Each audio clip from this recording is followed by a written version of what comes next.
The investigation progressed and the criminal network began to unravel, with Harper's evidence playing a crucial role. Local authorities, along with federal agents, moved swiftly to raid the warehouse and other locations identified by Harper's meticulous work. The operation resulted in multiple arrests, including the leader of the criminal ring, who had connections to broader illegal enterprises. "This is just the beginning," one agent told James and Harper. "Your information has opened doors we didn't even know existed." James stood beside Harper as the news of the bust spread, his heart swelling with pride for the woman who'd operated in the shadows while he'd remained blissfully unaware of her true nature. Harper's bravery in the face of danger had unveiled layers of her character that James had never glimpsed. She'd risked everything, not just her marriage, but her safety, to uncover the truth about her brother's disappearance and dismantle a dangerous operation.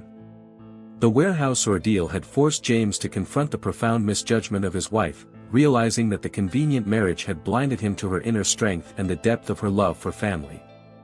As the investigation progressed and the criminal network began to unravel, James found himself increasingly drawn to Harper's world, a world of quiet heroes and unnoticed sacrifices. He accompanied her to meetings with prosecutors, supported her during press interviews where she chose to remain anonymous to protect her family, and stood by as she rebuilt her relationship with Daniel, who was recovering slowly but steadily. James's business empire, once his sole focus, now seemed a hollow pursuit compared to the depth of what Harper had given and continued to give. The shift in his priorities was subtle but undeniable. He began to question the very foundations of his life and the man he'd become, a man who'd chosen convenience over truth, and who now yearned to rewrite his story with honesty and love as its cornerstone. In the quiet aftermath of the warehouse raid, as the dust settled and life began to regain a semblance of normalcy, James found himself reflecting on the woman he'd married. Harper Donovan had loved him, not with grand gestures or demanding declarations, but with a quiet, steady devotion that had gone unnoticed beneath the surface of their marriage. She'd prepared his favorite meals, listened to his stresses without judgment, and maintained a grace that never wavered, even when he'd taken her for granted.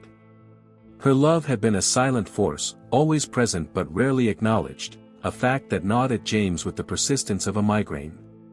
One evening, as they sat together in the safe house's living room, James broached a subject that had been lingering between them. "Harper," he began, his voice raw with emotion. "Why did you stay?" She looked up from the book she'd been reading, her eyes reflecting surprise. "Stay?" she echoed. "Even after you decided to divorce me?" James nodded. "You could have left earlier. You could have told me about Daniel. Why didn't you?" Harper's gaze dropped to her lap. "Because I loved you," she said simply. "Even if you couldn't see it. Even if I wasn't sure you'd ever feel the same." The honesty in her words struck James like a physical blow. She'd loved him through the indifference, through the convenient arrangement, and even through the divorce proceedings, a love that had been his to accept or reject, had he only been aware of it. The revelation of Harper's silent love forced James to confront uncomfortable truths about himself. He'd been so focused on the image of success and control that he'd failed to recognize the genuine connection growing beside him. Harper had offered herself fully, without expectation of grand romantic gestures, and he'd repaid her with a marriage of convenience. Her love had been a gift he'd been too blind to unwrap. "I never saw it," James murmured, his voice breaking. "I was too busy looking for love in all the wrong places to notice the person who was giving it freely." Harper reached out, her hand brushing his in a gesture that was both comforting and heartbreaking. "Love isn't always obvious," she said. "Sometimes it's the quiet moments that matter most." James felt a tear slip down his cheek, the weight of his ignorance settling heavily in his chest. James's journey toward understanding Harper's love was paved with small, revealing moments.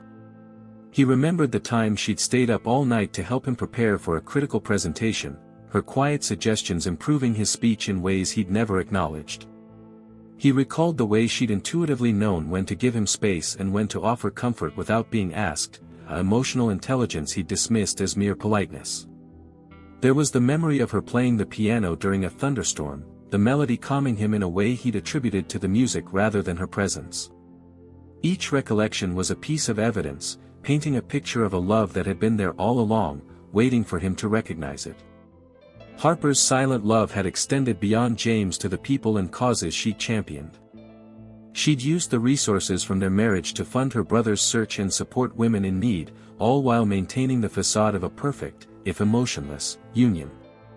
"You were always so generous," James said one evening as they reviewed donation records she'd kept. "Why didn't you let me share the burden?" Harper smiled faintly. "It wasn't yours to bear. I chose to do it." James shook his head. "But you chose to do it alone."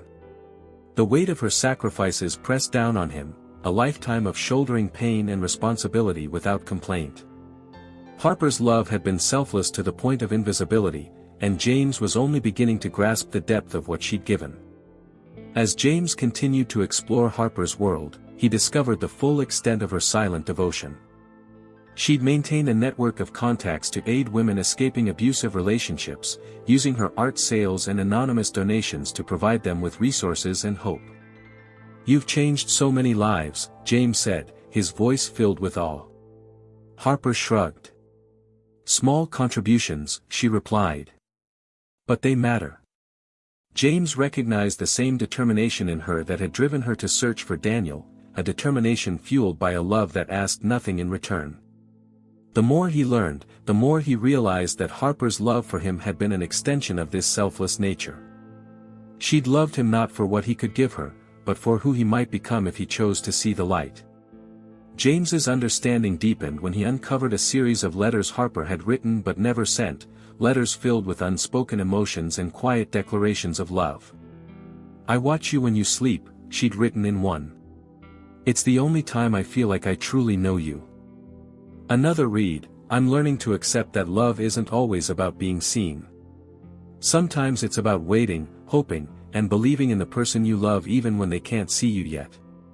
The letters were raw and vulnerable, revealing a side of Harper James had never known.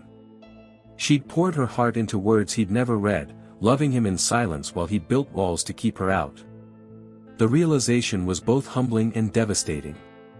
Harper's love had been a patient, enduring force, waiting for him to tear down the barriers of his own making. The most profound moment of James's awakening came when he discovered a painting in Harper's studio, a piece she'd titled, "From Divorce to Devotion." It depicted two figures standing at a crossroads, one reaching out to the other with an expression of hope. The painting, James realized, was a visual representation of their marriage and the potential for redemption it held. Harper had loved him through the convenient years, through the silence and the absence of genuine connection, and even through the divorce that had seemed to sever their bond. Her love had been a constant, unchanging thread in the tapestry of their lives, a thread James had finally begun to see. As he stood before the painting, tears blurring his vision, James made a silent vow. He would spend the rest of his life learning to love Harper as she deserved, not with grand gestures, but with the quiet, steady devotion she had always given him. The warehouse ordeal and the subsequent revelation of Harper's silent love ignited a fire within James, a determination to make amends before it was too late. He knew that winning back her trust, let alone her heart, would be an uphill battle. Harper had every reason to walk away from him, given the years of neglect and the convenient marriage that had blinded him to her true self. But as he watched her care for Daniel and continue her advocacy work with the same quiet strength that defined her, James realized he couldn't let her slip away without a fight. The fear of losing her to the very regret he'd caused became his driving force. James's first step was to approach Harper directly, armed with nothing but honesty and the vulnerability he'd rarely allowed himself to express. "I need to talk to you," he said one evening as she helped Daniel with his physical therapy exercises. She looked up, her expression guarded but open. "James, I'm not sure." He held up a hand. "Please. Just hear me out." Harper nodded, motioning for him to sit. James took a deep breath. "I've been thinking about us, about everything that's happened. I realize now that I took you for granted, that I didn't see the person you truly are. Your love, your strength, your sacrifices, they meant nothing to me because I was too selfish and blind to recognize them." He paused, meeting her gaze. I'm sorry. I'm so sorry for the years of indifference. I want to make this right. Harper listened, her expression unreadable. When he finished, she regarded him for a long moment before speaking. James, I appreciate your honesty, she said quietly. But love isn't something you can just take back after discarding it for so long. I gave you my heart, even when you couldn't see it. And now, I need time to heal. Her words were gentle but firm, a reminder of the damage his neglect had caused. James felt a pang of despair. I understand, he said. But I hope you'll give me a chance to prove that I've changed. Not because I deserve it, but because I finally see you, the real you, and I don't want to lose that. Harper's eyes flickered with emotion, but she remained silent. James knew his journey toward redemption had only just begun. James threw himself into action, determined to demonstrate his commitment to change. He began by supporting Harper's advocacy work publicly, using his business connections and resources to amplify her efforts. He attended charity events alongside her, not as a silent observer but as an active participant, engaging with the people she dedicated her life to helping. You're different, one shelter director remarked during a fundraiser. More present. James smiled. I'm trying to be. He also made a point of rebuilding his relationship with Daniel, offering support and resources to aid in his recovery. It was a small gesture, but one that Harper noticed. Thank you, she said one day as they watched Daniel practice walking without a cane. This means a lot to him, and to me. James's heart swelled with hope. Small steps, he reminded himself. Progress, not perfection. James's efforts extended to their personal interactions as well. He began noticing the small things, the way Harper's eyes lit up when she talked about her art, the quiet joy she took in simple moments, and the strength that radiated from her even in the face of adversity. He started asking her opinions on business matters, valuing her insights in ways he'd never done before. He learned to listen, not just to her words, but to the unspoken emotions beneath them. One evening, as they shared a quiet dinner at the safe house, James set down his fork and reached across the table to take her hand. I see you now, he said softly. Really see you. And I don't want to lose what we could have. Harper's breath hitched, but she didn't pull away. Give me time, she whispered. James nodded. All the time you need. The breakthrough came weeks later during a charity gala where Harper was being honored for her advocacy work. James stood by her side as she accepted the award, her acceptance speech filled with humility and grace. This work isn't about me, she said. It's about the countless individuals who fight every day for a better future. As the crowd applauded, James noticed the pride in Daniel's eyes and the renewed respect from their peers. Later, as they stood on the balcony overlooking the city, Harper turned to James. You've changed, she said quietly. People are noticing. James shook his head. The change isn't for them, he replied. It's for me, and for you. I want to be the man who deserves you. Harper's gaze held his, her expression softening. Maybe, you're getting there, she said. The moment hung between them, charged with possibility. James knew there was still a long road ahead, but for the first time, he could see a path forward, one built on honesty, respect, and the quiet devotion Harper had always deserved. James's commitment to change extended to rebuilding the foundation of their relationship. He proposed weekly counseling sessions, not as a band-aid solution but as a means of fostering genuine communication and understanding. Harper agreed, though cautiously. During one session, the counselor asked James a question that cut to the core: why do you want to save this marriage? James paused, then spoke from the heart. Because I finally see Harper, the strength, the love, the sacrifices, and I realize I've spent years loving a version of her that never existed. The real Harper is someone I want to know, to honor, and to love in return. But I need her help to rebuild what I broke. Harper's tears fell freely as he spoke, a mixture of pain and hope evident in her eyes.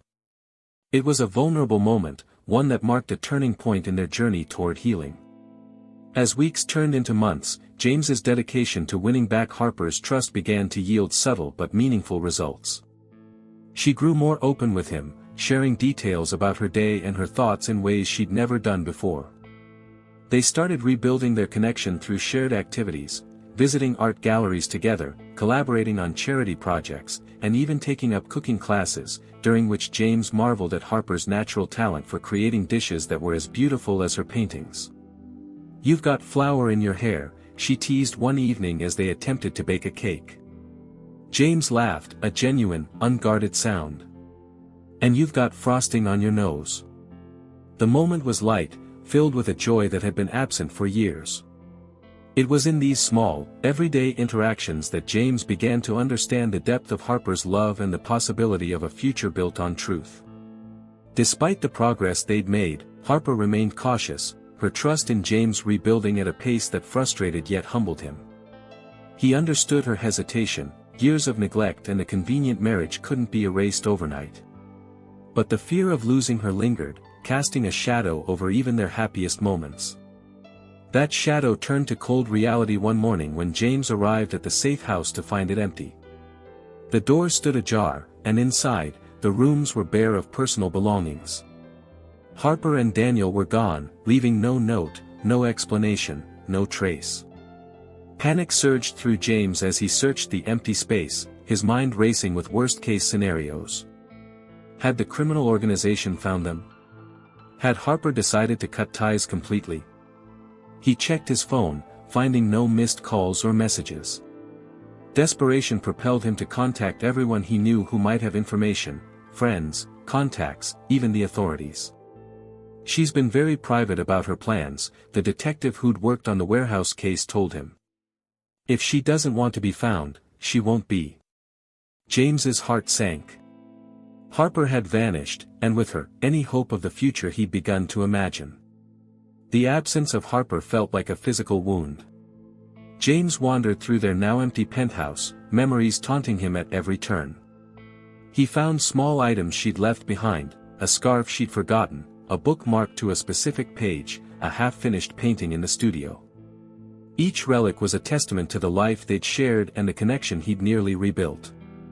"Why did you leave?" he whispered to the empty rooms, his voice breaking. The silence that followed was deafening. Harper's departure was a stark reminder of how fragile their progress had been and how much he still had to prove. But James refused to surrender to despair.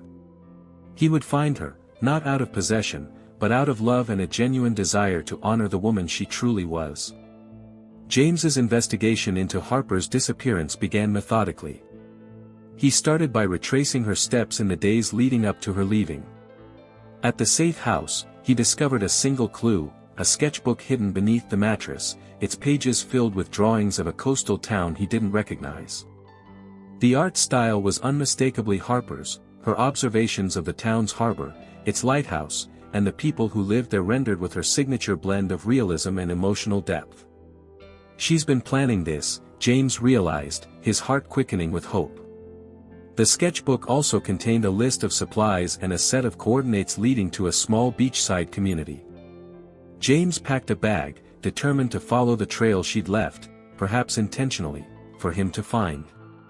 The coastal town was everything Harper's sketches had suggested and more. Nestled along a rocky shore with a charming harbor and a community that moved at a slower, more deliberate pace, it was a world away from the bustling city James called home. Locals greeted him with warmth when he inquired about Harper, though many claimed not to know her. Persistence paid off when an elderly fisherman recognized a photo James showed him. "Ah, the artist," the man said. "She's been staying at the old lighthouse keeper's cottage. Quiet woman. Keeps to herself mostly." James thanked him and followed the directions to a weathered path leading up the cliffside to the cottage. His heart raced as he approached the door, every step bringing him closer to the possibility of redemption, or rejection. James stood outside the cottage door, the salty sea air filling his lungs as he prepared to knock. What would he say? How could he possibly convey the depth of his transformation and the sincerity of his intentions in a single conversation? Before he could overthink further, the door swung open, and there she stood, Harper, her hair windswept, her eyes reflecting the resilience and grace that had always defined her. "James," she said, surprise coloring her voice. James took a deep breath. "I had to find you," he said. "I'm not asking for forgiveness, not yet. But I need you to know that I've changed. I see you now, the real you, and I want to spend however long it takes to earn back your trust." Harper's gaze searched his face, her expression a mix of hope and caution. "Why should I believe you?" she asked softly. James stepped forward, his heart pounding. "Because I finally understand what I almost lost," he replied. "And I'm not letting go without a fight." The conversation that followed was heartfelt and raw. Harper listened as James poured out his soul, acknowledging his past mistakes and the depth of his regret. He spoke of the therapy sessions, the changes in his business practices to prioritize ethics over profit, and the ways he continued supporting her advocacy work even in her absence. "I've been evolving," he said. "Slowly, but surely. And while I can't change the past, I can honor your strength and love by being the man you deserve." Harper's eyes glistened with unshed tears. "I want to believe you," she whispered. "But fear holds me back." James reached out, his hand trembling as he cupped her face gently. "Let me prove it to you," he pleaded. "Give us a chance to rebuild, properly this time." The moment hung between them, charged with the weight of possibility and the fragility of hope. Harper's hesitation was palpable, but James sensed a shift in her demeanor, a flicker of willingness beneath the surface. "Stay with me tonight," she said finally, stepping aside to let him into the cottage. "Just, as friends." James agreed, knowing that pushing for more would only rebuild the walls he'd worked so hard to tear down. That evening, as they sat together on the cottage's porch overlooking the ocean, James felt a sense of peace he hadn't known in months. Harper spoke of her plans for the future, of continuing her art, expanding her advocacy work, and finding a balance between her passion for helping others and her own well-being. James listened, his heart full of admiration and love. The road ahead was uncertain, but for the first time, he felt genuine hope, a hope rooted not in possession or convenience, but in the possibility of a love built on truth, respect, and the quiet devotion Harper had always deserved. James's journey to truly understanding Harper Donovan required delving deeper into her past, a past she'd kept deliberately shielded during their marriage. Determined to uncover the layers of her identity and the experiences that had shaped her into the woman he now admired, James returned to the coastal town where she'd been staying. The lighthouse keeper's cottage, with its weathered walls and panoramic views of the ocean, seemed to hold secrets waiting to be discovered. Harper had mentioned little of her early life beyond her art school years and her brother Daniel's disappearance, leaving James with more questions than answers. But he was resolved to fill in the gaps, not out of curiosity, but out of a profound desire to know her fully. James's first clue came from the sketchbook he'd found in the safe house. Among Harper's drawings of the coastal town were sketches of a woman in her late 50s or early 60s, a woman with Harper's eyes and a warm, approachable smile. James showed the sketch to the elderly fisherman who directed him to the cottage. "Ah, Mrs. Eleanor Grant," the man said. "She's the town's historian and a close friend of Harper's. They've spent hours together at the library, poring over old records." James felt a spark of hope. Mrs. Grant might hold the key to Harper's story. With the fisherman's directions, he made his way to the town library, where Mrs. Grant presided over a small archive of historical documents and photographs. Mrs. Grant welcomed James with the same warmth the fisherman had described. "Harper's been a godsend to this community," she said as they settled into a quiet corner of the library. "Her art brought attention to our historical preservation efforts, and her quiet donations have helped restore several landmarks." James listened, impressed by the depth of Harper's impact on the town. "She's been searching for her roots," Mrs. Grant continued, noticing James's curious expression. "Her mother was an artist too, you know. Passed away when Harper was just 16. Left her and her younger brother Daniel to navigate life on their own. James's heart ached at the image of a teenage Harper shouldering such responsibility. "She never spoke of this," he murmured. Mrs. Grant nodded. "Harper's a private soul. But she's comfortable sharing here, where the past is honored." With Mrs. Grant's guidance, James explored Harper's family history through old photographs and newspaper clippings. He discovered that Harper's mother had been a promising artist whose career was cut short by her untimely death. Her mother's artwork was known for its emotional depth, Mrs. Grant explained as James studied a collection of her paintings. Harper clearly inherited that gift. James traced the brushstrokes of a landscape that mirrored the coastal town's harbor, seeing in it the same blend of realism and emotion that defined Harper's work. The connection between mother and daughter was undeniable, a bond strengthened by tragedy and resilient creativity.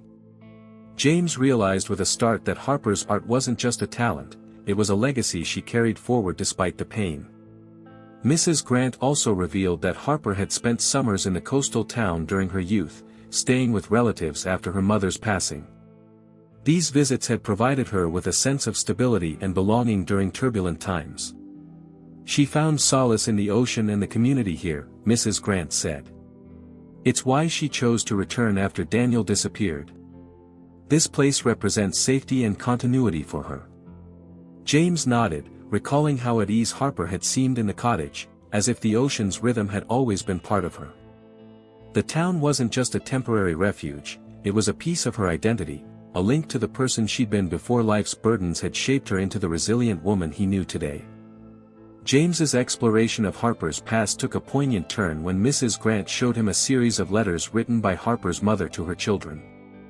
"These were found in an old trunk at the cottage," she explained. "Harper's been reading them during her visits here." James carefully opened one letter, dated shortly before Harper's mother's death. "My dearest Harper and Daniel," it began. "If you're reading this, I'm no longer with you. Remember that I loved you fiercely and that life, though difficult, will find ways to surprise you with beauty. Harper, nurture your gift, it's a bridge between souls. Daniel, protect your sister and trust in her strength." James's eyes welled with tears as he read the words. Harper's mother had known her time was limited but had still poured love and encouragement into her children. The letters explained much about Harper's quiet resilience and the depth of her love for Daniel, a love that had driven her to search for him despite the cost. Armed with the insights from Mrs. Grant and the letters, James returned to the cottage with a renewed sense of understanding. Harper was outside, painting the sunset over the ocean, her focus intense as always. James approached quietly, not wanting to disturb her creative process. As she worked, he noticed the way the brush moved confidently across the canvas, each stroke revealing a landscape that was both serene and emotionally charged. When she finally set down her brush, Harper turned to find James watching her. "I've been learning about your mother," he said gently. Harper's expression softened. "She was an amazing woman," she replied. James nodded. "She sounds like she was. And she'd be proud of you, of the person you've become and the way you've carried forward her legacy." Harper's eyes glistened. "Thank you," she whispered. James reached out and took her hand. "I want to know more about you, everything," he said. "And I want to be part of your future, however you choose to define it." The days that followed were filled with James and Harper exploring her past together, visiting the places that had shaped her, uncovering stories she'd never shared, and piecing together the tapestry of her identity. They traveled to her childhood home, now a community art center, where Harper's mother had once taught classes. They met with relatives who remembered her as a curious, artistic child who'd always looked out for her younger brother. They even visited the cemetery where her mother was buried, Harper placing fresh flowers on the grave with a quiet reverence that moved James deeply. Through it all, James listened, asked questions, and absorbed every detail, determined to truly see the woman he'd spent years overlooking. Harper's story was one of resilience, love, and silent strength, a story that had finally found its audience in the man who'd once chosen convenience over truth. James Washington emerged from the journey of uncovering Harper Donovan's true self as a man transformed. The experience had stripped away layers of his former self, the self-absorbed businessman who'd viewed love as a distraction and marriage as a transaction. In Harper's strength, he'd found a mirror reflecting the man he aspired to become, someone who valued depth over image, quiet acts of kindness over grand gestures, and the beauty of vulnerability. Her resilience in the face of adversity, her selfless dedication to helping others, and the grace with which she'd navigated years of his blindness had become guiding principles in his evolving worldview. One of the most profound lessons James learned from Harper was the power of silent strength. She'd shouldered the weight of her brother's disappearance, her mother's loss, and the convenient marriage with a quiet resolve that never sought recognition. "You've been through so much," James said during a quiet moment at the coastal cottage. Harper smiled faintly. "I had to keep moving forward," she replied. "For Daniel, for my mother's memory, and for myself." James marveled at her ability to transform pain into purpose, a quality that inspired him to confront his own shortcomings with renewed courage. He began volunteering alongside her at local shelters, using his business acumen to help streamline operations and secure funding. The work was humbling, but it connected him to a sense of fulfillment he'd never known in the corporate world. Harper's approach to kindness also left an indelible mark on James. She'd woven acts of compassion into the fabric of her daily life, whether through anonymous donations, mentoring young artists, or simply listening to those in need with genuine empathy. "Kindness doesn't need an audience," she'd said once as they delivered meals to a homeless shelter. "It's most powerful when it's given without expectation of praise." James took these words to heart, incorporating small acts of generosity into his routine. He left notes of encouragement for his staff, donated to causes aligned with Harper's values, and even started a scholarship fund for underprivileged art students, a gesture that would have been unimaginable in his previous life. Harper's influence had awakened a part of him that craved meaningful connection over superficial success. The secrets Harper had carried, her brother's disappearance, her mother's legacy, her silent love for James, taught him the importance of honesty and the healing power of vulnerability. "Hiding the truth protected me for a while," she admitted during one of their many conversations. "But it also kept me from living fully." James applied this lesson to his own life, becoming more open with his friends and business associates about his journey of change. He even wrote a candid op-ed for a major publication, detailing his transformation and the role Harper had played in it. The article received mixed reactions, but James was unfazed. Harper's example had shown him that authenticity, even when uncomfortable, was a path to genuine growth. James's business practices also underwent a significant shift under Harper's influence. He began prioritizing ethical considerations and social responsibility in all aspects of his empire, from ensuring fair labor practices to reducing the company's environmental footprint. "Success isn't just about profit," he told his executive team during a pivotal meeting. "It's about the impact we have on people and the planet." The transition wasn't easy, meeting resistance from stakeholders accustomed to the old ways. But James stood firm, drawing strength from Harper's quiet determination. When critics questioned his motives, he simply replied, "I'm following the example of someone who taught me what true leadership looks like." No one needed to know he was referring to a woman who'd once been his convenient wife. Perhaps the most significant change in James was his evolving understanding of love. Harper had loved him not for his wealth or status, but for the person he could become if he chose to evolve. Her silent devotion had been a masterclass in patient, selfless love, a love that asked nothing in return but honored the dignity of the beloved.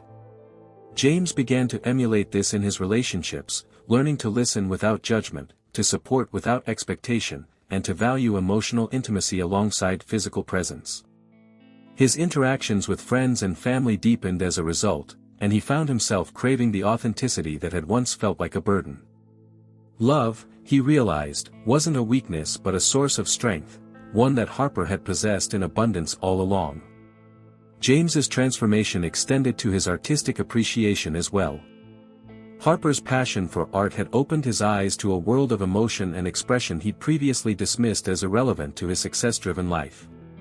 He began attending gallery openings, supporting emerging artists, and even taking painting classes to better understand Harper's creative process. "Art is how I process the world," she told him once. James now understood what she meant. Painting became a form of therapy, a way to channel the complex emotions he'd uncovered during his journey of change. His first exhibition, a collection of abstract pieces reflecting his evolution, drew surprising acclaim, but the true reward was the connection it fostered between him and Harper. They stood together at the gallery opening, her hand resting gently on his arm as admirers praised his work. "You've really found your voice," she whispered. James smiled. "Only because I finally learned to listen." The most profound change in James, however, was internal, a shift in his core values and self-perception. He no longer measured worth by wealth or power, but by the impact he had on others and the integrity with which he lived. Harper's strength, kindness, and willingness to love despite past hurts had become his North Star, guiding him through difficult decisions and uncertain terrain. When faced with a choice between convenience and principle, he asked himself, what would Harper do? The answer often led him to the harder path, but one that aligned with his newfound values. James Washington had evolved from a man focused solely on controlling his image to someone who embraced vulnerability as a source of connection and growth, a transformation that, while far from perfect, represented a life reoriented toward truth and love. The culmination of James's journey of change and self-discovery arrived on a crisp autumn evening at the annual charity gala supporting women's shelters, a cause close to Harper's heart and one James had come to champion alongside her. The gala, held in a grand ballroom overlooking the city skyline, was attended by social elites, business leaders, and advocates for social change. James stood at the podium, the crowd's attention focused on him as he prepared to deliver the keynote address, a speech that would mark a public turning point in his life. "Ladies and gentlemen," James began, his voice steady despite the turmoil of emotions beneath the surface. "Tonight, I stand before you not just as a donor or a board member, but as a man who's learned profound lessons from someone truly remarkable." The audience leaned in, sensing the gravity of his words. James's gaze swept the room until it found Harper, seated discreetly near the back. Their eyes met, and he drew strength from her presence. "For years, I viewed love and vulnerability as weaknesses, concepts that had no place in my carefully constructed world of success and control. But that perspective changed when I met someone who taught me what true strength looks like." He paused, the weight of his words hanging in the air. James proceeded to share his journey, his convenient marriage to Harper, his blindness to her silent love and sacrifices, the revelation of her brother's disappearance, and the transformation she'd inspired in him. The audience listened in rapt silence as he spoke of her resilience, her selflessness, and the quiet depth of her character. "Harper Donovan is the most extraordinary person I know," he declared. "She's shown me that love isn't about possession or convenience. It's about seeing the person in front of you, truly seeing them, and having the courage to be seen in return." The room was still, the guests moved by his raw honesty. James's heart raced as he approached the climax of his speech. "Tonight, I'd like to make a public confession. I was wrong about love, about marriage, and about the woman who stood by me through it all. And if she'll have me, I'm determined to spend the rest of my life making it right." As the audience erupted in applause, James stepped off the stage and made his way to Harper's table. She stood as he approached, her eyes glistening with tears. "James, she began, but he gently placed a finger to her lips. "Let me finish," he said softly. Reaching into his pocket, he produced a small box and opened it to reveal a ring, not a symbol of possession, but of partnership and commitment. "Harper Donovan, will you give me the chance to love you as you deserve, to build a marriage on truth, respect, and the quiet devotion you've always embodied?" The room fell silent, all eyes on the couple. Harper's breath hitched as tears streamed down her face. "Yes," she whispered. "Yes, I will." The crowd erupted in cheers and applause as James slid the ring onto her finger, their eyes locked in a moment that transcended the years of misunderstanding and pain. The gala transformed into a celebration of love and redemption, with James and Harper at its center. Friends and acquaintances approached to offer congratulations, their words filled with admiration for James's public declaration and relief for Harper's happiness. Throughout the evening, James remained attuned to Harper's needs, honoring her preference for genuine connection over superficial attention. When the event wound down, they escaped to the rooftop terrace, the city lights twinkling below. "I never expected this," Harper said, her voice filled with wonder. James took her hand. "I did it not just for us, but for everyone who's ever doubted the power of change." Harper leaned her head against his shoulder. "You've changed," she said quietly. "And I'm grateful to be part of that journey." James kissed her forehead, his heart full. "This is only the beginning," he promised. The following weeks were a whirlwind of media attention, well-wishers, and the inevitable skeptics who questioned the sincerity of James's transformation. But for James and Harper, the public confession marked a new beginning, a commitment to building their relationship on a foundation of truth and mutual respect. They navigated the spotlight together, their unity a testament to the growth they'd both undergone. Harper continued her advocacy work with renewed vigor, while James supported her endeavors both publicly and privately. Their love story, once defined by convenience and silence, had evolved into one of courage and redemption, a narrative that inspired others to examine their own relationships and choices. James's public declaration also served as a catalyst for broader change within his business empire. Inspired by Harper's selflessness, he launched initiatives aimed at using his resources to address social issues, from funding women's shelters to supporting arts education in underserved communities. "It's not just about giving back," he told reporters during a press conference. "It's about recognizing that true success is measured by the positive impact we have on others." The shift in his approach drew both praise and criticism, but James remained steadfast, guided by Harper's quiet influence and the knowledge that she stood beside him, ready to support whatever path he chose. The public confession ultimately became a symbol of hope and possibility, not just for James and Harper, but for anyone who'd ever doubted that change was possible. Their story was featured in newspapers, magazines, and social media outlets worldwide, framed as a modern romance where love and personal growth triumphed over convenience and complacency.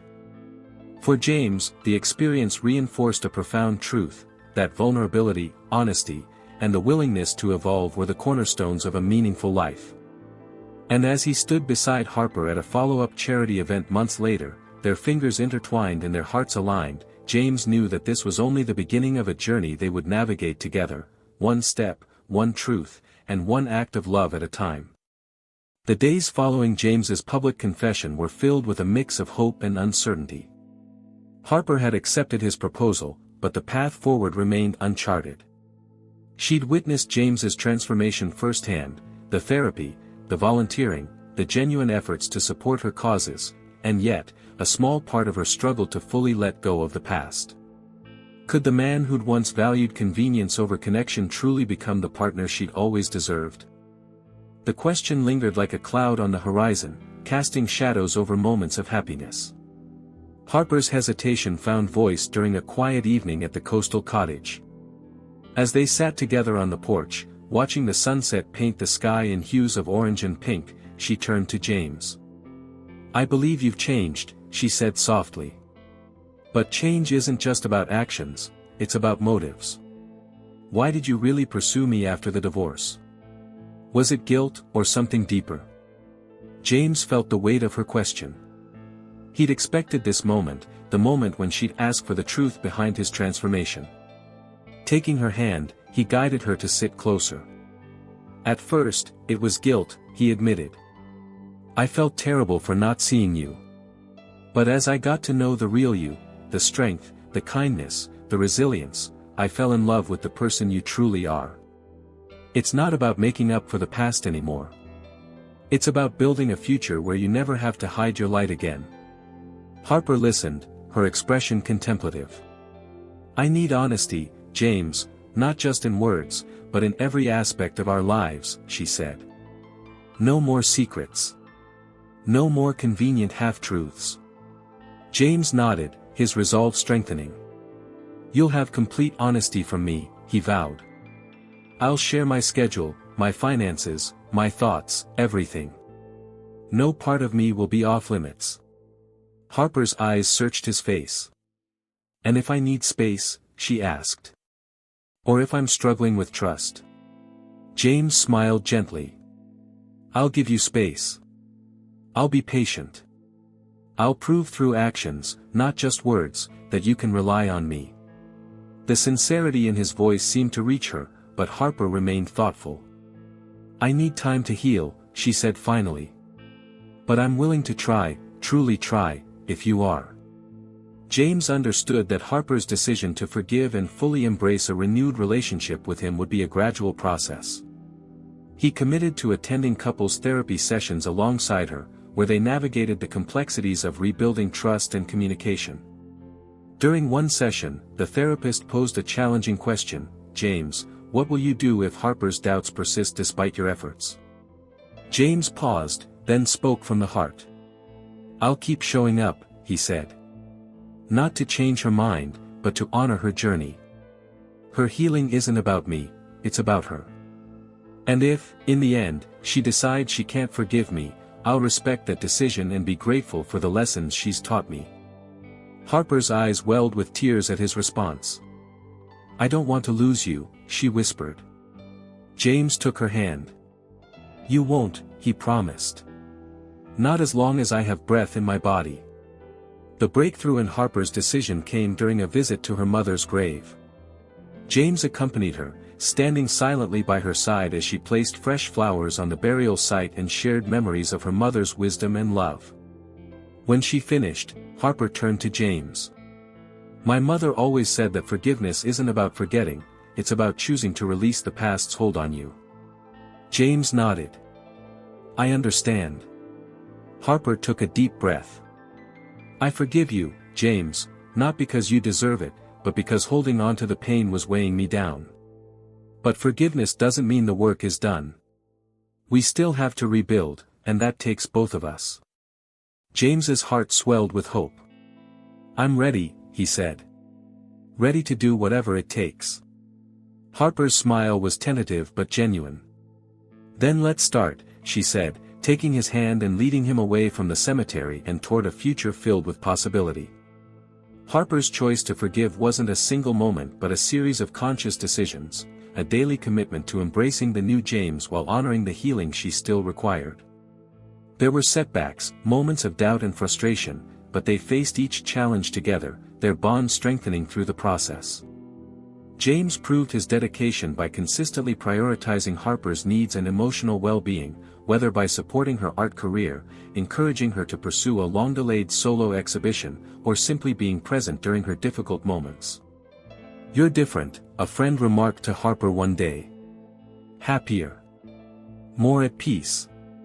Harper smiled. I am, she said. And it's because I'm finally sharing my life with someone who sees me. The true test of Harper's decision came months later when James faced a business dilemma that required choosing between profit and principle, a choice that echoed the values he'd claimed to adopt. The situation involved a potential merger that would significantly benefit his company but at the cost of displacing a community Harper had worked with extensively. James wrestled with the decision for days, seeking Harper's input and weighing the impact of his actions. In the end, he chose to walk away from the merger, citing ethical concerns and a commitment to social responsibility. I know this means sacrificing a lot, he told Harper afterward. But some things are more important than money. Harper's eyes filled with tears of pride. I'm so proud of you, she said. This is the James the first believed in. Their kiss that evening wasn't just a seal of love, it was a testament to the trust they'd rebuilt, one choice at a time. Harper's decision to forgive and fully embrace a renewed relationship with James marked the beginning of a new chapter in their lives, a chapter defined not by convenience or hidden secrets, but by mutual respect, honesty, and the quiet devotion they'd both been seeking. It wasn't a fairy tale ending, their journey was still fraught with the complexities of real life and ongoing growth. But it was a beginning rooted in truth, a foundation strong enough to weather future storms. As they stood together at the opening of Harper's solo art exhibition months later, her paintings telling stories of resilience and love, James felt a profound sense of peace. They'd arrived at this moment not through grand gestures, but through countless small acts of courage, vulnerability, and commitment. And as Harper's hand rested in his, her smile radiating confidence and joy, James knew they were finally moving forward, not as convenient partners, but as equals, ready to face whatever came next with eyes wide open. Years later, as they stood together at the opening of Harper's largest exhibition to date, a retrospective showcasing her evolution as an artist, James reflected on the journey that had brought them here. The exhibition's title, From Divorce to Devotion, mirrored their own story of transformation and renewal. Harper, now recognized as a prominent voice in contemporary art, moved gracefully among guests, her confidence and joy radiating to all around her. James watched from a distance, his heart full. They'd navigated countless challenges since their second chance at marriage, from professional setbacks to personal tragedies, but their commitment to truth and love had seen them through.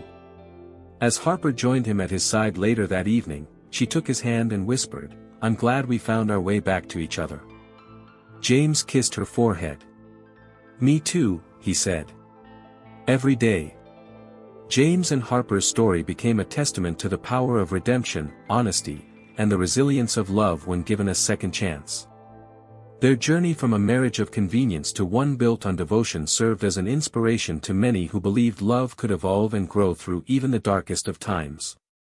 They remained dedicated to their individual passions, Harper's art and advocacy, James's ethical business endeavors, while nurturing a partnership that honored both their differences and their shared values. And as they faced the future together, hand in hand, they did so not as two people seeking to control or change each other, but as equals committed to walking the path of love, truth, and continuous growth, one step at a time. Ladies and gentlemen, we've journeyed through the unexpected twists and heartfelt turns of James and Harper's story, a tale of love lost and found, of secrets that shattered illusions, and of redemption that emerged from the ruins of convenience. As we reach the end of this chapter, we're invited to reflect, how often do we overlook the remarkable people in our lives, blinded by our own assumptions and fears? James Washington's transformation reminds us that it's never too late to evolve, to see with clearer eyes, and to love with intention. Harper Donovan's silent strength teaches us that vulnerability isn't weakness but the very foundation of meaningful connection. What struck you most about their journey? Was it the moment James discovered Harper's hidden pain, the public confession that turned bystanders into believers, or the quiet dedication that rebuilt what neglect had almost destroyed? Share your thoughts in the comments below. Did you expect their ending, or did the final twist leave you reeling? If their story resonated with you, don't forget to like this video and subscribe to our channel for more tales that explore the depths of love, sacrifice, and the courage to change. After all, the most compelling stories aren't just entertainment, they're mirrors reflecting our own potential for growth.